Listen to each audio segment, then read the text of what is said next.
So I am Christian. I'm very close to God. I have tremendous faith. God said I'm going to be a pastor someday. So I'm very transparent about my life and what I've done in the past and what I currently do, because I'm just an honest person, blessed by God in that way. So I did get drunk like a month or two ago at like a little bachelor party get together type of deal where we were bar hopping. I want to tell you guys what God told to me and what he revealed to me after my drunken mishap. So let's jump into the story. Okay, so one of my friends is getting married May 23rd, and I'm one of his best men. I've known this guy for like 20 years. So I haven't seen my friends, I haven't seen him or my other friends in a long time because of life. And some of them moved away and stuff like that. So we're finally all getting back together for this little bachelor party type get together where we kind of bar hop. And I remember going in that I didn't want to really drink that much. I'm not really much of a drinker anyway. I'm not like an alcoholic or anything like that. I barely drink. And most people know me as the babysitting king. And it's because alcohol is really, it just hurts me. It hurts my spirit. But I do drink because it is good to drink. It's nice to have a good time. Again, but most of the time I don't even get drunk. That's usually my past. But this time, like I said, I was going out. I didn't have intentions of getting drunk because I wanted to honor God. Like I said, God said that I'm going to be a pastor. So I never want to disrespect God. I never want to displease God. So I went out with every intentions not to get drunk, but I knew I was going to drink. So as I'm drinking, I'm out at the bar with my friends that I've known most of these guys for 20 years and stuff like that since I was a kid. I was just so ecstatic. I didn't realize how much I was drinking because I was having such a good time with the people that I loved, the people that I cherished, and I never really got to see. And we were all together having a good time once again, like we used to do in the past. So we're going to all these bars. I'm at this point, I'm getting really tore up because I'm drinking excessively at this point. I'm just being given drinks by my friends because some of my friends aren't Christian. A lot of them aren't, and a lot of them aren't close to God. So we're drinking a lot at this point. We're drinking an excessive amount, and I'm not realizing it because I guess especially when you're having a good time and you're drinking, you're not realizing how far you're gone, right? Especially when you drink normally, and especially when you're enjoying yourself, it always feels as if you're not as drunk as you are. It always feels like you're just tipsy. So I'm having a good time, just living it up with my friends. But the whole time, even though I'm drunk, right? I'm drunk. I'm not like blacked out type of drunk, but I am up there. And I'm not sober-minded. But the whole time that I'm at these bars, the whole time that I'm drinking, at every bar that I went to, I talked about God. I talked about God the whole entire time. At every bar. I think we went to 3 or 4 bars that night. Maybe 5. Maybe we went to 5 bars that night. And every bar that I went to, I talked about God the whole entire time. So I'm drunk, I'm drinking, and I'm talking about God at every bar. Every bar that I went to, I talked about God because God is my first love, and I love God. Eventually, we're driving home. I'm being dropped off at my house by one of my friends, one of my great friends. And at this point, I am yelling at him in the car because I think at some point he was disrespecting me. Not just disrespecting me, he was disrespecting God. Because I remember I was talking about God the whole entire night. This guy is not really a believer. He's not very close to God at all. But it was making me upset that I was pouring my heart out, basically. This is why I'm talking about God.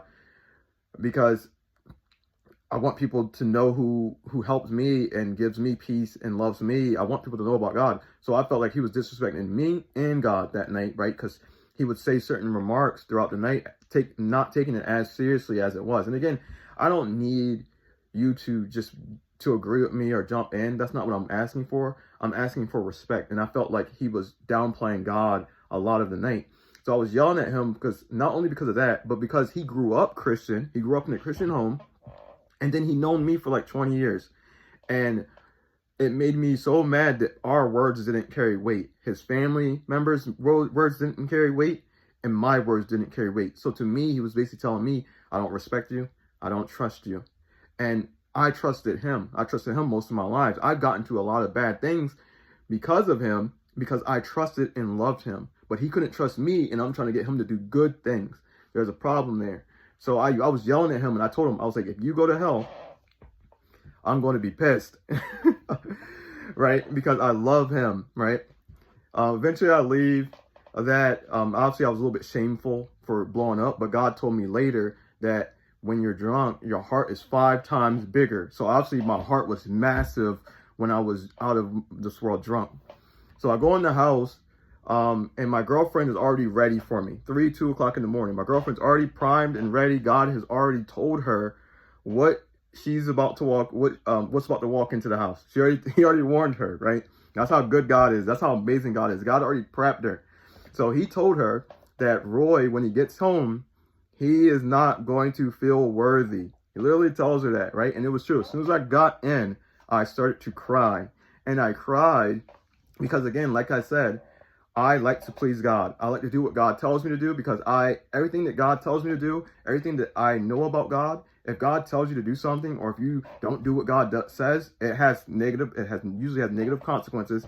And I know that everything that God tells you to do is good and has good consequences for the people around you. So I went in there, I was crying. She was consoling me. She took care of me. I got in the shower, all that stuff. I didn't get blacked out. I wasn't blacked out drunk. I wasn't puking drunk. I was just drunk. I was just like, not in a sober state. I was very, very up there with the drunkenness. But she's sitting there, she's talking to me, she's telling me things about what God said, right? So God said, already prepped her and told her that I wouldn't feel worthy. And that's true because in some sense, my girlfriend has this little joke with God where they basically say, I'm like a brown noser.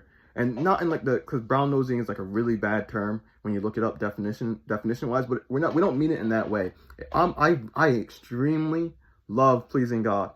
Like, I don't think there's anyone around me that loves pleasing God as much as me.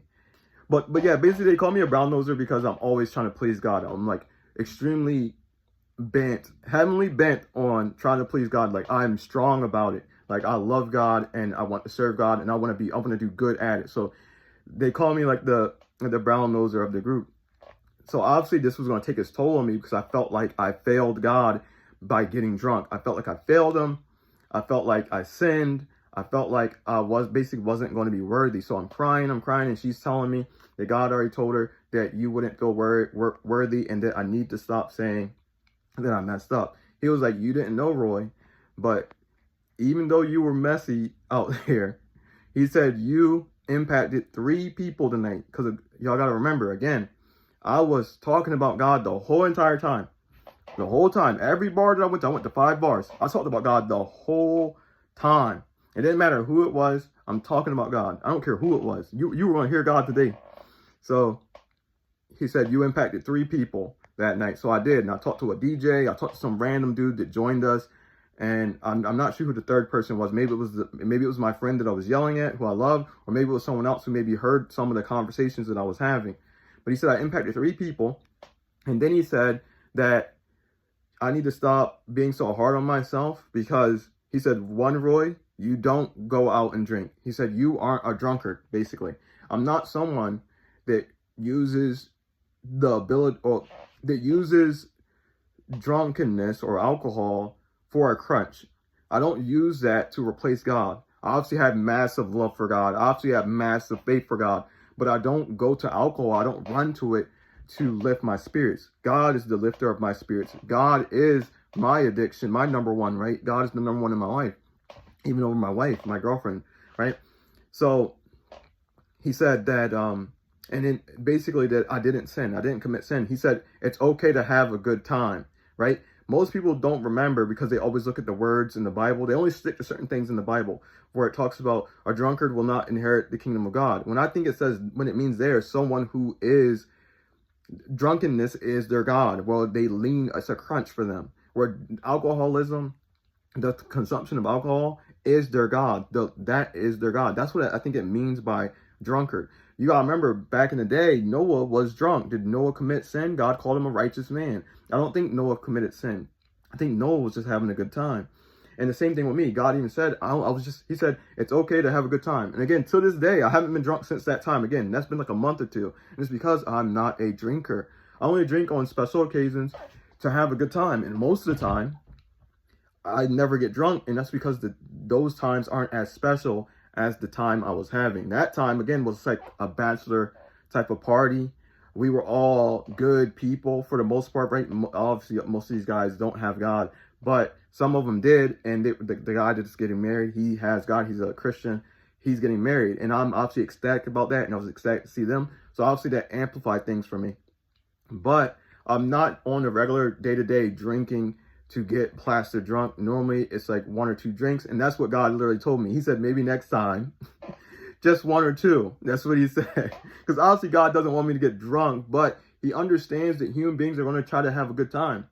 And especially if you're going to try to have a good time and you're not trying to. Again, I wasn't trying to get drunk. That wasn't my intentions that night. I was just having a good night, and it kind of got carried away because it was such a good night, and I love my friends and I love God. And then he brought up as well that Jesus used to drink wine. He brought this up. He actually told me this. He said one of the wines that Jesus used to drink back then, he said that Jesus would say, he said the taste of it, he would say it was succulent. Literally, he used that word, succulent. That means Jesus loved to drink this type of wine that was succulent to him. So Jesus even drunk. I'm not sure if, I'm pretty sure he didn't get blacked out, throwing up type of drunk.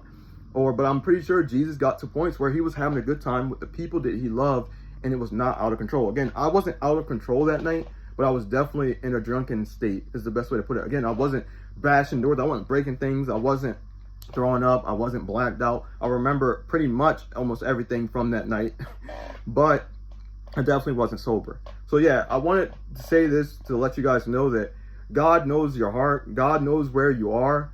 Don't take everything in the Bible so seriously. Remember, you have the Spirit of God to lead you, and that God loves you even if you make mistakes like I made. Like I said, that wasn't really a mistake, but I took it extremely hard because God calls me a brown noser. My girlfriend calls me a brown noser. And again, they don't mean that in the worst of ways, because brown nosing is like a really bad term. Normally, if you're a brown noser, you're trying to gain something. I'm not trying to gain anything. I just love God so much. I expect to be the best version of myself for God. That's how much I love him. I expect myself to do what is right in the eyes of God. I expect it. I expect the best for myself, and I expect a lot for myself. And I love God so much that they call me a brown noser, basically. They call me a brown noser. I will tell on you. I promise you. If anyone's going to snitch on you to God, it's going to be me, because I love him. I love him 100%. My girlfriend basically calls me the big brother of the group, of like the children, because we're all children of God. And she says that I'm like the eldest brother, where he always wants to, basically the eldest brother wants to mimic his father. And she's like, that's basically what you do. And you expect everyone else to kind of fall in line. That's why you get so heated sometimes. But yeah, I have a lot of passion for the Lord. I love God a lot. And this is my story. Getting drunk or getting to a drunken state isn't always necessarily a sin. I think the sin falls when you are living for that state. When you're living to be someone who's consumed by alcohol, who's consumed to be in that state, that's when I think it's a sin. It's not a sin to go have a few drinks. Now, it might be a sin for someone who has a problem with alcohol. That's different. Maybe you shouldn't touch a sip. Maybe you shouldn't touch a sip at all. But it's not a sin for me because I barely drink. I barely drink, and when I do drink, normally it's always in a responsible way. Hopefully this helps somebody. Hopefully this story glorifies somebody. All glory to God. God is great, and I love God, and I love you guys. You guys take care, and God bless.